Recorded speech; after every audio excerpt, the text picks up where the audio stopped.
Welcome to our EdTalk, where we will be talking about the importance of education and economic development. Why do we care about education? Human capital is the total amount of human capacities that can increase production. This includes things like health and education. In development, health and education are important objectives, which is why they are also tenets in Amartya Sen's capabilities approach and core values of economic development. As inputs in the aggregate production function, they are also important to growth and development. Healthier children are able to attend more school, learn more effectively, and have a lower depreciation of education capital. Better educated people are able to use public health programs more effectively, learn hygiene and sanitation, and become health professionals. Better health systems improve educational outcomes, which in turn improve people's health, creating a virtuous cycle. Clearly, both health and education are factors that can contribute to development. Let's focus on education. We'll start by looking at whether or not pooling economic resources into education has meaningful results. The article, Helping Children Catch Up, Early Life Shocks in the Progressa Experiment, attempts to answer whether or not it is possible to mitigate the impact of early life shocks on educational attainment and employment outcomes. The study uses data from local weather stations and the Progressa Experiment in order to determine the effects of an early life endowment shock or investment shock. Adverse rainfall is considered a negative endowment shock because of the impact rainfall has on agricultural output. The study shows that in years where annual rainfall is more than one standard deviation from the locality-specific mean, agricultural wages drop. The investment shock is based on the Progressa Experiment. This is a cash transfer program in low-income rural regions of Mexico, which seeks to incentivize education by providing payment to mothers whose children attend school 80% of the time. The study produced positive results. For individuals who were born in a year of adverse rainfall, an additional year of exposure to the Progressive program increased years of schooling by 0.19 years. For those born in a year of normal rainfall, an additional year of exposure to the Progressive program still increased years of schooling by 0.1 years. In addition, the Progressive program had positive effects on grade progression and employment outcomes. This graph summarizes these results. You can see that the treatment group, who took part in the Progressive program for 1.5 years longer than the control group, scores far above the pooled and control groups in educational outcomes. The key findings of this study suggest that yes, early life shocks can be remediated through investments, and that these investments are more impactful for those who have a lower endowment due to adverse early life circumstances. It is also important to note that another study, which looked at the longer run effects of the Progressive experiment, found the positive effects on educational attainment to be robust with the passage of time. This provides support for potential policy interventions aiming to offset the inequality generated by early life circumstances. In fact, conditional cash transfer programs like Progressa have been adopted in more than 30 countries. Despite their gain in popularity, many families are still not sending their children to school. We can't fully consider the topic of education without discussing the long-term value of schooling and the opportunity costs associated with it. Should families commit their own resources to pursuing education? Many poorer families would love to send their children to school, but find the returns to not be worth what they miss out on: child labor. Perhaps they are well-founded in their decisions, given the difficulties in turning education into true growth. However, sometimes the earning potential of more educated children is undervalued. So, how accurately are returns to schooling being projected, and what are the reasons that parents are pulling their children out of school? First, we can look at Diana Kruger's 2007 article titled Coffee Production Effects on Child Labor and Schooling in Rural Brazil. Kruger utilizes data from 7-round surveys and revolves the results around the effect of coffee production, allowing in economic conditions to proxy for the value of children's time. With this approach, we can see both the choices made regarding education and the interplay between those choices and traditional models of child labor. Kruger begins by discussing Basu's model for child labor with a good and bad equilibrium. This forms a basis for understanding child labor and allows the paper to dive into the effects of changes in short-term conditions that may only be temporary. In this case, that was the strong economic climates for coffee production.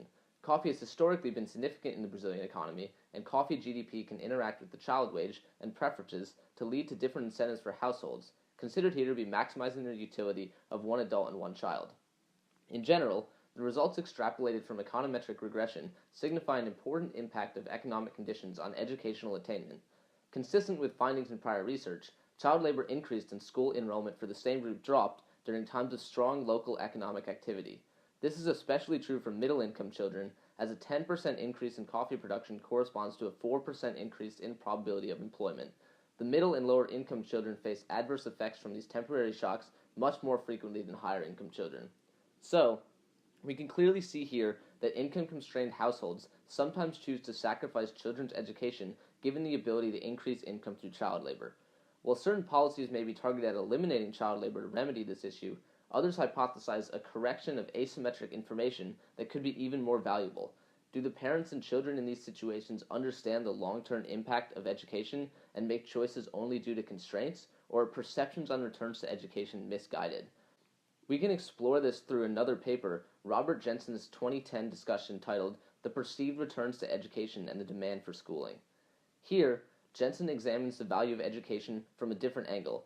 Educational attainment is lagging in a number of developing countries. This particular study focuses on the Dominican Republic, where just 25 to 30% of children complete secondary school.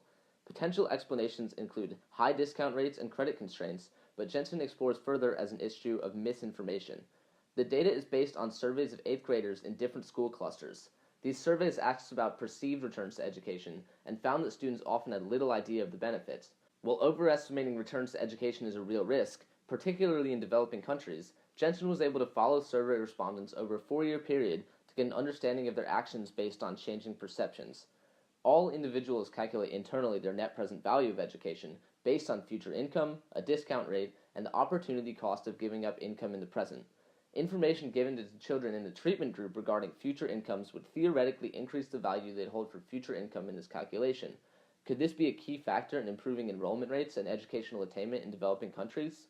The results found are encouraging in this regard. Of the treatment group, which received the additional information, 54% of respondents had increased their income expectations in future survey rounds. Instrumental variable estimates are significant for returning to school in years of schooling based on perceived returns.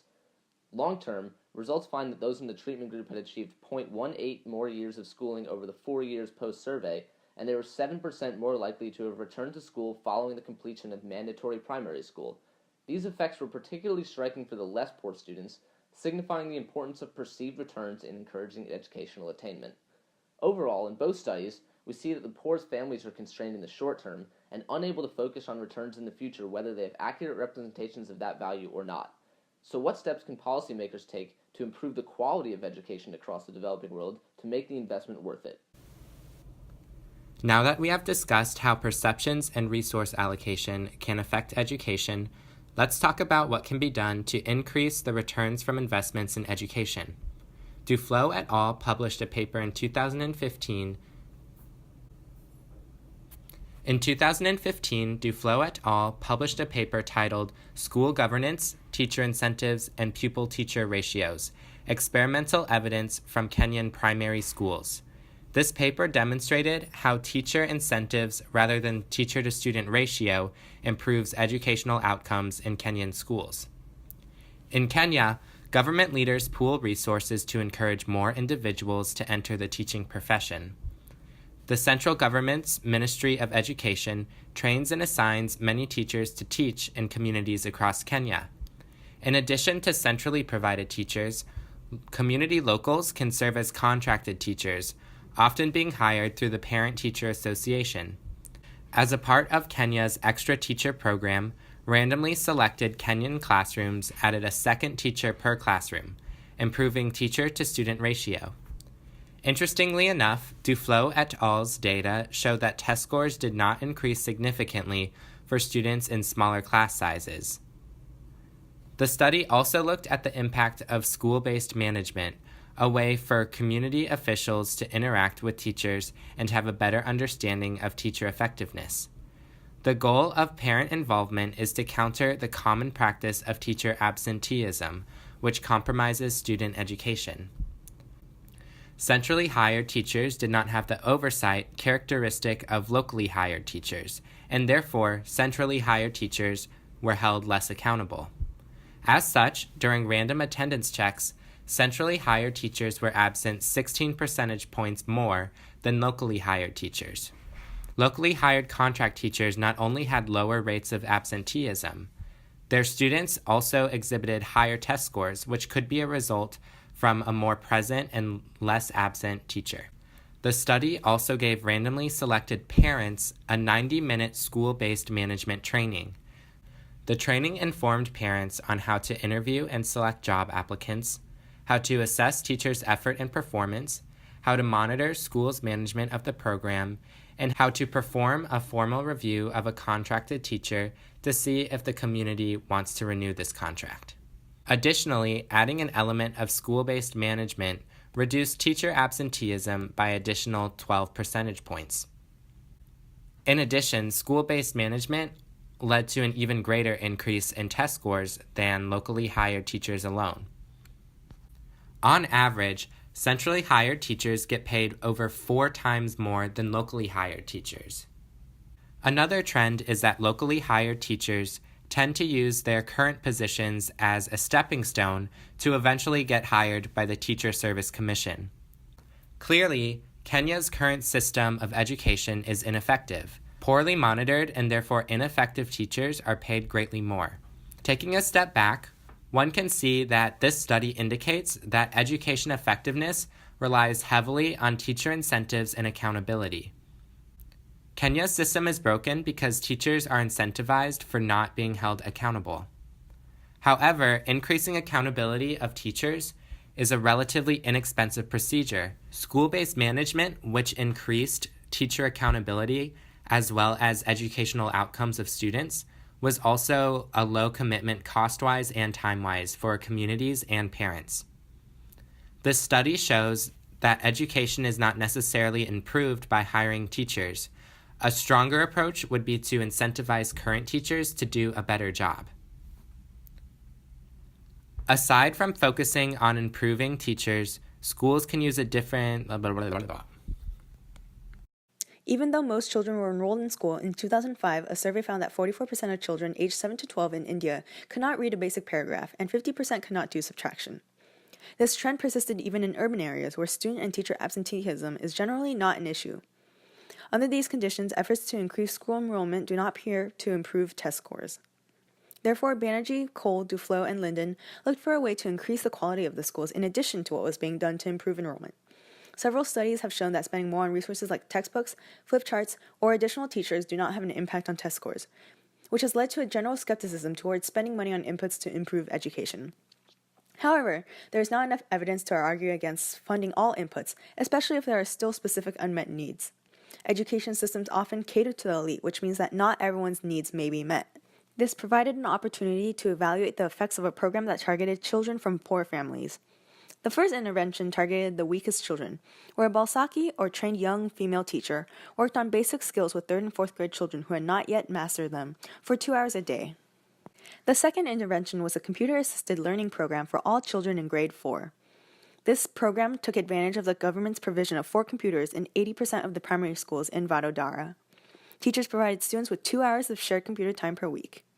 During this time, students played games that tested their skills and were adapted to each child's math level.